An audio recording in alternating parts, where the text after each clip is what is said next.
បាទជំរាបសួរពុកម៉ែបងប្អូនទាំងអស់គ្នាថ្ងៃនេះដែរប្រពើមានមនុស្សថ្មីមួយទៀតសម្រាប់មកចែកជូនបងប្អូនមើលលេងទស្សនាហើយគ្រាន់តែឃើញតែម្រះនេះក៏ដឹងថាស្ងោរម្រះដែរ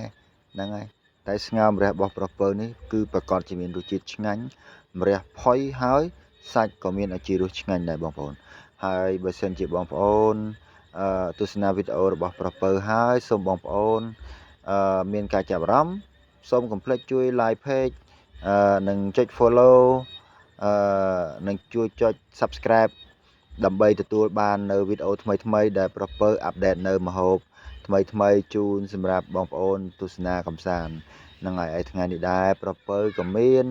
មុខម្ហូបមួយមុខឲ្យមានឈ្មោះថាស្ងោរម្រះប្រចាំត្រកូលហ្នឹងហើយឥឡូវយើងស្រស់ម្រះរួចហើយយើងមកចាប់ផ្ដើមចិញ្ច្រាំសាច់ជ្រូកចិញ្ច្រាំត្រឡប់ទៅត្រឡប់មកដើម្បីឲ្យសាច់ជ្រូកវាម៉ត់ហ្នឹងហើយឲ្យសាច់ជ្រូកវាម៉ត់ហើយចាំយើងយកវាទៅបន្ថែមគ្រឿងឥឡូវសាច់ជ្រូកយើងក៏បានម៉ត់ដែរហ្នឹងហើយម៉ត់ហើយសាច់ជ្រូកម៉ត់ហើយអញ្ចឹងយើងចាប់ផ្ដើម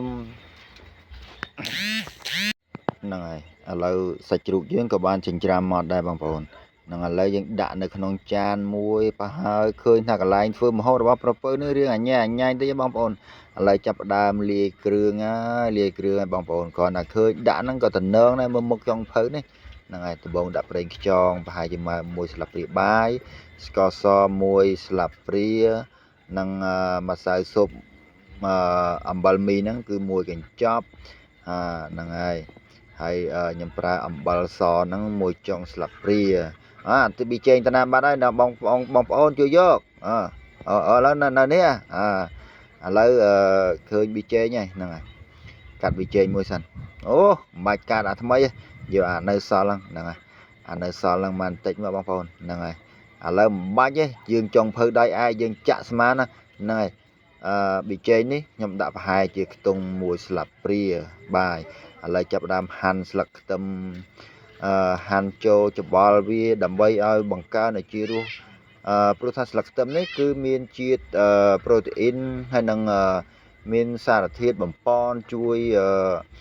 បំប៉នកម្លាំងហើយជួយសម្រួលសរសៃឈាមយើងឲ្យបានដើរស្រួលហ្នឹងហើយហ្នឹងអញ្ចឹងចាប់ផ្ដើមដាក់ស្លឹកខ្ទឹមចូលហ្នឹងហើយហាន់ស្លឹកខ្ទឹមហើយបងប្អូនមើលវីដេអូនេះវារៀងវែងបន្តិចដោយសារអីដោយសារថានៅក្នុងវីដេអូធ្វើម្ហូបស្ងោរម្រះនេះឯងខ្ញុំធ្វើរៀងលម្អិតបន្តិចហ្នឹងហើយធ្វើរៀងលម្អិតបន្តិចដើម្បីឲ្យបងប្អូនខ្លះគាត់